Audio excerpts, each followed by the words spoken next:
주신 말씀 에베소서 3장 1절로 13절입니다. 에베소서 3장 1절로 13절입니다. 이러므로 그리스도 예수의 일로 너희 이방인을 위하여 갇힌 자 된 나 바울이 말하거니와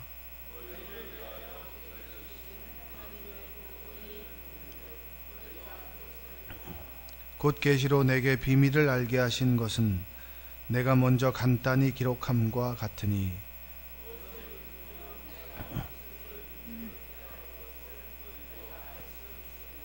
이제 그의 거룩한 사도들과 선지자들에게 성령으로 나타내신 것 같이 다른 세대에서는 사람의 아들들에게 알리지 아니하셨으니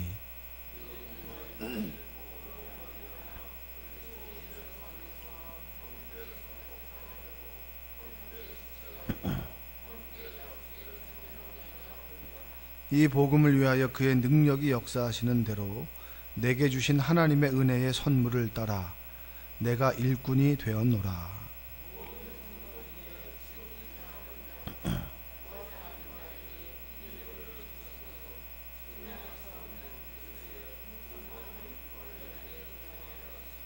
영원부터 만물을 창조하신 하나님 속에 감추어졌던 비밀의 경륜이 어떠한 것을 드러내게 하려 하심이라.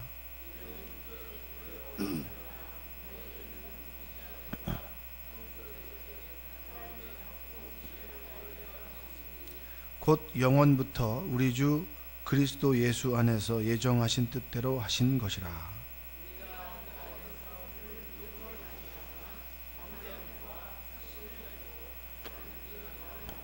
다 같이 그러므로 너희에게 구하노니 너희를 위한 나의 여러 환난에 대하여 낙심하지 말라. 이는 너희의 영광이니라. 아멘. 오늘도 하나님의 은혜가 여러분의 가정 가운데, 삶 가운데, 그리고 여러분의 시간 가운데 함께 하시기를 주님의 이름으로 축복합니다. 바울은 하나님의 비밀을 깨달은 사람입니다. 예수님을 믿으면서도 영적인 세계를 보는 사람과 보지 못하는 사람이 있고, 그리고 예수 그리스도 안에서 하나님의 비밀을 깨달은 사람이 있고 깨닫지 못한 사람이 있습니다. 그것은 여러분들이 스스로 잘 아실 줄로 믿습니다. 대화를 하다 보면 진짜 구원의 확신이 있는 사람, 그리고 하나님을 두려워하고 그분의 은혜의 가치를 깨달은 사람과 그렇지 못한 사람이 있는 것 같아요. 물론 이제 사람의 판단이라고 하는 것이 조금 오류는 있을 수 있겠으나 여러분 스스로 나는 하나님의 세계를 안다, 그리고 좀 알고 싶다라고 하는 사람도 있을 것이고, 그리고 그 세계에 대한 궁금증을 가지고 있는 사람도 있을 것이고, 그리고 다양한 신앙의 양태와 그리고 깊이와 넓이가 있을 것입니다. 그러나 분명한 것은 예수님의 십자가의 사건을 통해서 그분의 구원의 비밀을 알게 되고, 그리고 경륜, 하나님께서 처음부터 끝까지 계획하신 모든 그 계획을 안다. 바울은 분명히 그것을 아는 사람이었고, 그것을 글로 표현한다라고 하는 것은 대단한 사람이 아닐 수 없습니다. 오늘 말씀을 좀 보아도 그는 1절에 보니까 이렇게 이야기를 합니다. 그리스도 예수의 일로. 그리스도 예수의 일이 뭐죠? 그분의 십자가의 사건입니다. 자, 예수님께서 처음에 딱 태어났을 때부터 예수님은 이런 사람이야 라고 얘기한 사람은 없어요. 이분이 메시아인가 아닌가? 메시아를 아는 사람이 있었고, 그리고 모르는 사람들은 태반이었죠. 그래서 그 동방박사라고 일컬어지는 별을 연구하는 사람은 뭔가 특별한 것이 있을 것이다 라고 생각하고 메시아임을 경배했지만 대부분의 사람들은 잘 몰랐습니다. 근데 이것을 어떻게 알게 됐느냐? 예수 그리스도 십자가 이후에, 부활 이후에 이분이, 우리가 알던 이분이 진짜 하나님의 아들이었구나 라고 하는 것을 알면서 그분의 추억을 다시 한번 재조합해 보는 거죠. 그러니까 예수님의 십자가의 사건으로 너희 이방인을 위하여 갇힌 자 된 나 바울이 말하거니와. 예수님은 유대인의 메시아인 줄 알았었는데 유대인의 메시아가 아니라 모든 사람들을 위한 구원자가 되신다라고 하는 그 말을 누가 했습니까? 바울이 한 거예요. 정말 이 예수님이라고 하는 사람은 우리 민족에게만 유효한 사람인 줄 알았는데 요나를 보아도 니느웨, 그러니까 우리 원수에게도 구원이 되시는 그 하나님이구나 라고 하는 것을 하나님께서 요나를 통해서 깨닫게 하셨는데, 비로소 바울은 모든 것을 봤을 때 이분은 유대인만의 하나님이 아니구나, 모든 사람들, 그러니까 율법을 갖지 않고 그리고 그리스도의 그 같은 핏줄이 아닌 다른 이방인들에게도 예수님께서는 구원자가 되신다라고 하는 것을 아는 사람이었습니다. 여러분, 예수님을 믿으면서 좁은 마음이 아니라 넓은 마음을 갖게 되길 바랍니다. 예수님을 믿으면서 내 것 내 것이 아니라 우리 모두의 것으로, 나로 인해서 우리로 바뀌어지는 은혜가 있기를 바랍니다. 좁아지면 안 되잖아요. 우리 교회가 아니라 우리 교회를 사랑하시는 하나님께서 이 땅의 모든 교회를 사랑하신다. 우리나라를 사랑하시는 하나님께서 캄보디아를 사랑하시고 전 세계를 사랑하신다. 여러분, 그것을 좀 깨닫고 넓은 그런 마음을 가지고 하나님의 마음을 품는 여러분들 되시기를 바랍니다. 참 멋진 말을 바울이 해요. 무슨 말을 하냐면 너희 이방인을 위하여 갇힌 자 된 나 바울이 말한다. 내가 갇힌 게 뭐죠? 억울해. 왜 나는 이런 일을 경험하는 거야? 여러분, 우리가 신앙생활하면서 조금 어려움이 생기면 어떻게 합니까? 왜 하나님은 나만 그러냐? 다른 사람들은 그런 무탈하게 잘 살아가는데 왜 나에게만 이렇게 어려움이 있습니까?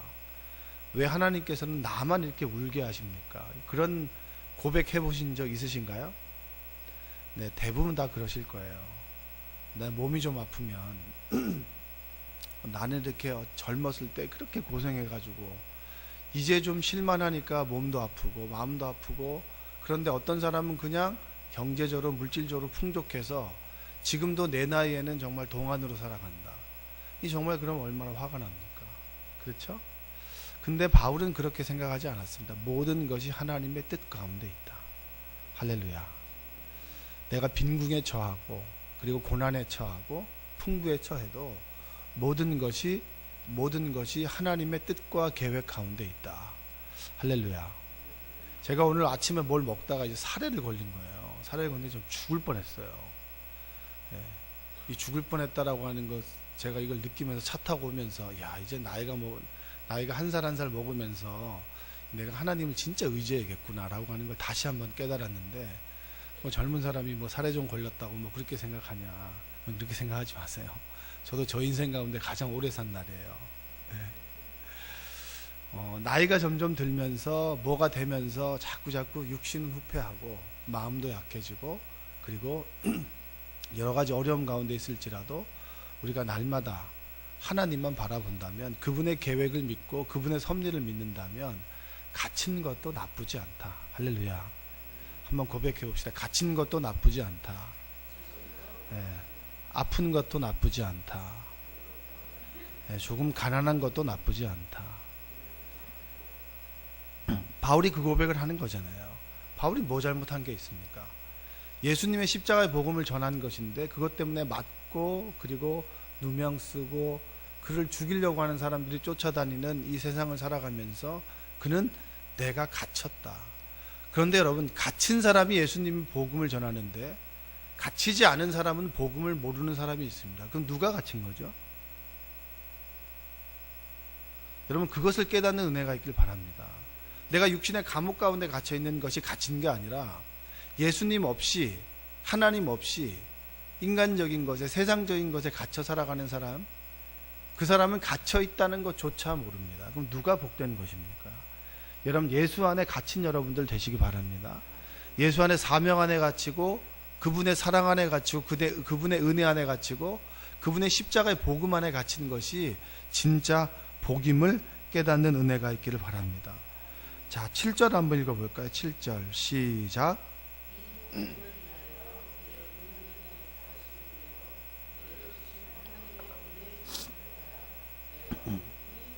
자, 그는 이방인을 위해서 갇혔다라고 얘기하고, 그리고 그분의 예수님의 구원의 섭리에 대해서 이야기합니다.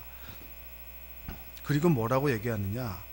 하나님의 은혜의 선물을 따라 내가 일꾼이 되었노라 라고 합니다. 얼마나 멋있는 말이에요.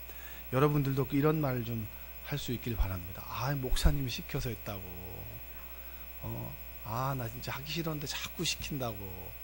뭐 이렇게, 물론 이제 여러분 속마음은 그렇지 않은 걸로 제가 알아요. 좀 무안하기도 하고 하니까 이제 뭐 웃기라고 이런 얘기 하는 분도 대부분일 거라고 생각하는데, 이런 고백 좀 하나님께 드리면 어떨까 싶어요. 내가 하나님의 은혜의 선물을 따라 내가 일꾼이 됐다. 일꾼이 됐다라고 하는 건 뭐죠? 하나님의 사명을 갖게 됐다. 꼭 저를 만나면, 처음 만나는 사람들은 어떻게 하다가 목사님이 됐냐고 이렇게 물어봅니다. 물어보면 뭐 이런저런 제가 얘기를 하죠. 뭐 어떻게 얘기하다가, 과거에는 꼭 이런 얘기를 해요. 과거에는 좀 방황을 했다. 방황한 시간이 참 많았던 것 같아요.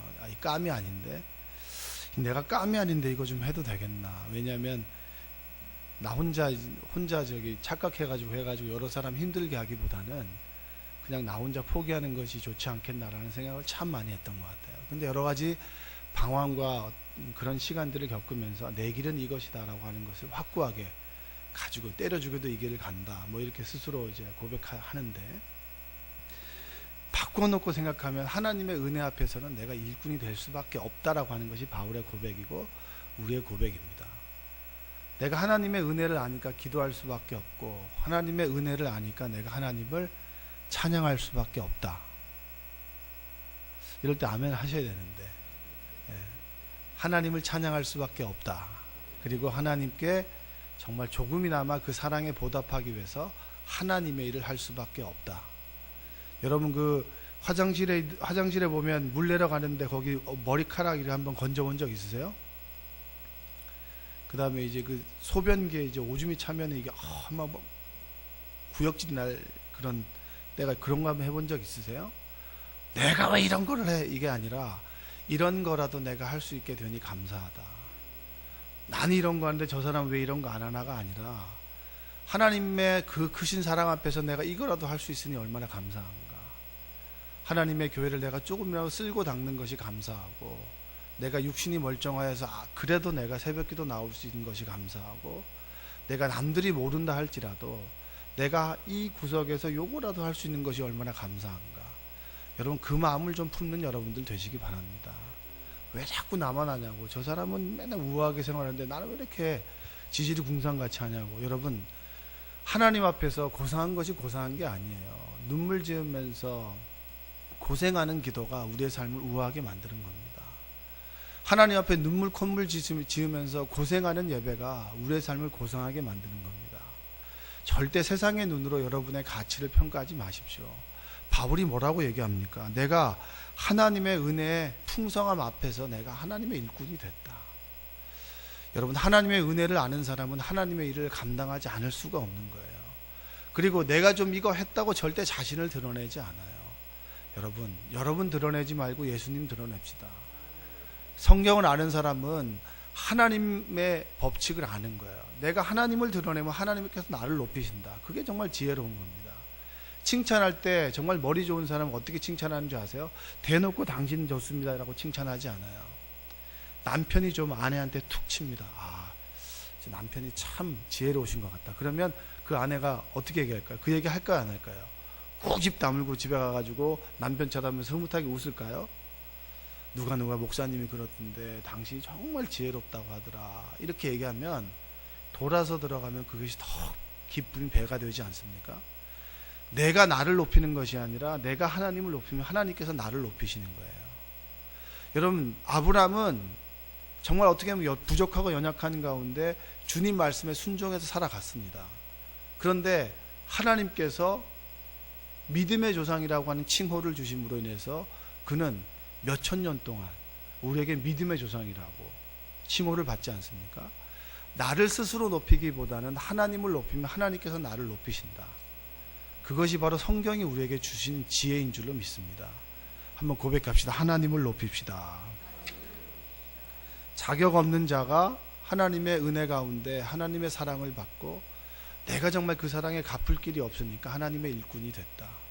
그 일꾼이 목사고 장로고 집사고 권사 아닙니까? 여러분, 이건 벼슬이 아니에요.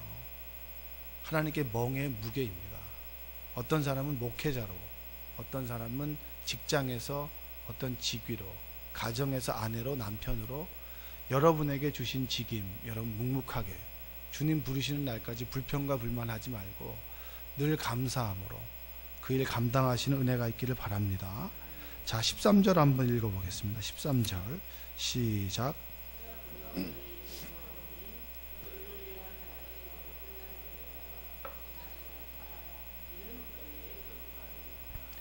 자, 하나님을 만난 사람에게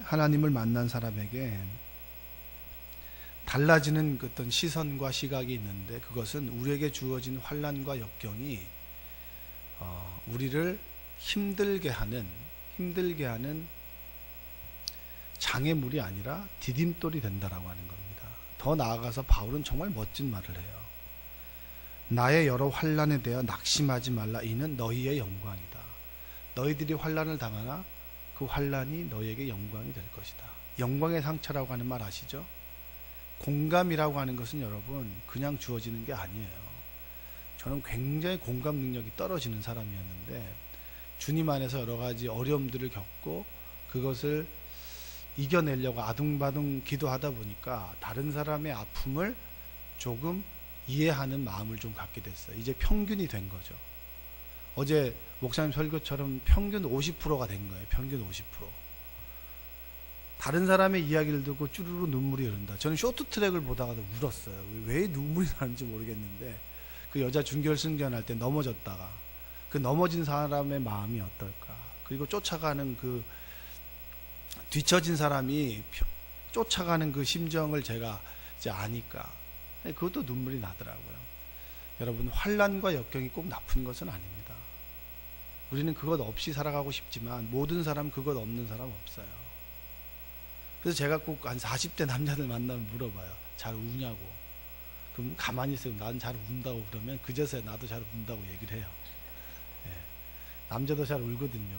예. 남편들 좀 잘해주세요. 오시면 구박하지 말고 맛있는 것도 좀 해주시고. 외롭습니다. 남자들이. 환난과 역경이 나에게 아픔이 아니라 그 시간들을 믿음으로 보내면 그것이 나에게 영광이 된다라고 하는 겁니다. 여러분, 환난과 역경할 때 늘 피하는 사람이 자라목이 나오듯이 힘들고 어려우면 쏙 들어가는 사람이 있어요. 환난과 역경을 직면해야지, 직면한 사람에게 그게 영광이 되는 것이지, 그 상황만 들어오면 쏙 들어갔다가 다시 좀 지나면 쏙 나오고, 그거 안 됩니다. 직면해서 울어야죠. 애통하는 자는 복이 있다라고 말씀하시지 않습니까? 애통이라고 하는 마음이 어떻게 생기나요? 생에 대한 간절함 아닙니까? 여러분, 야곱이 야복강가에서 주의 천사와 끝까지 씨름했다. 여러분, 하나님께서 이기는가요? 하나님과 우리하고 싸움 우리가 이겨요, 져요? 그러면 하나님께서는 야곱의 그 생에 대한 간절함과 부르짖음을 통해서 져주신 거지 어떻게 야곱이 이길 수 있습니까? 그건 말이 안 되는 거예요.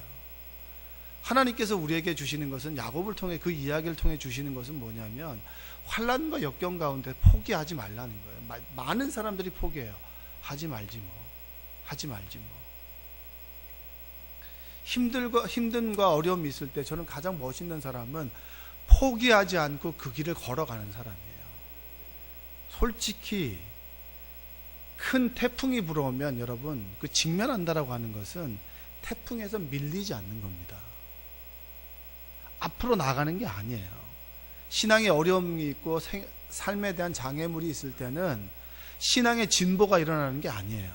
신앙의 진보는 태풍이 멈추는 그 시점에 진보하는 것이지, 태풍과 맞서서 내가 밀리지 않는 것. 신앙은 여러분 진보와 후퇴 둘 중에 하나 있지 머무르는 것은 없어요. 절대. 분명히 아셔야 됩니다. 그냥 신앙생활 합니다라고 하는 것은 후퇴하고 있는 것이지 절대 진보하고 있는 것이 아닙니다. 장애물하고 맞서는 것이 중요한 것이지, 장애물이 있으면 피했다가 다시 왔다가 그건 절대 안 돼요. 절대 신앙에 진보가 일어날 수 없고 하나님 앞에 영광이 될 수가 없는 겁니다. 육신의 질병이 있습니까?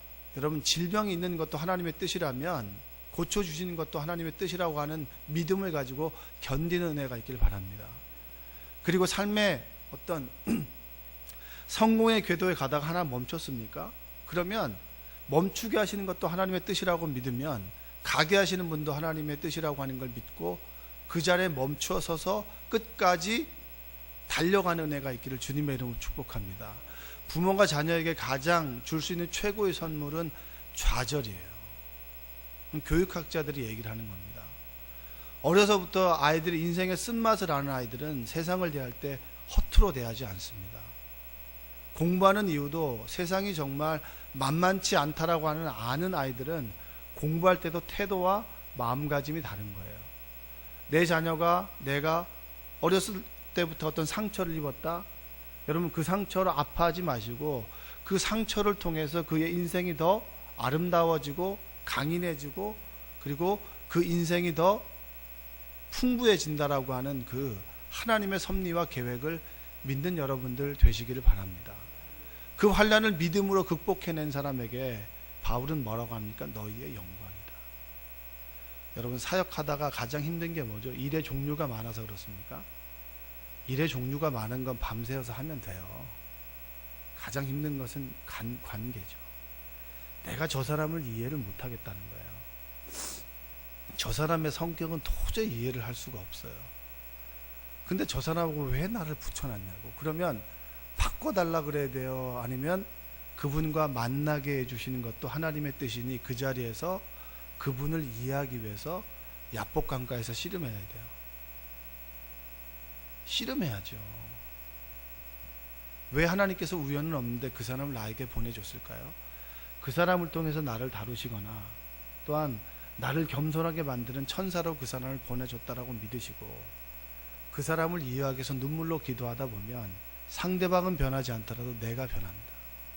내 인격이 다듬어지고 내가 그리스도의 사람으로 변한다. 그것이 바로 하나님 앞에 영광 아니겠습니까? 여러분 날마다 여러분의 인격이 변하는 은혜가 있길 바랍니다.